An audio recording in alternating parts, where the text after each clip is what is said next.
Ayan, dahil sa sobrang kalikutan, nakatali na.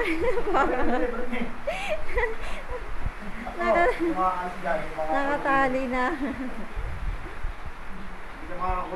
Ang kulit kasi pumupunta dito sa mga dito sa nagiinom.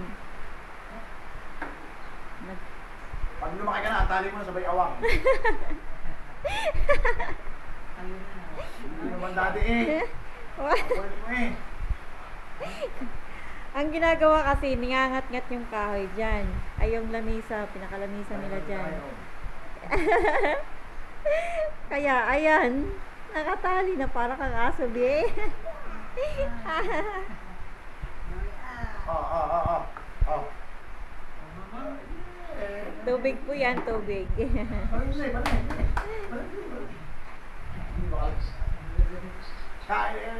mo kalapit. Maglaway ka na dyan.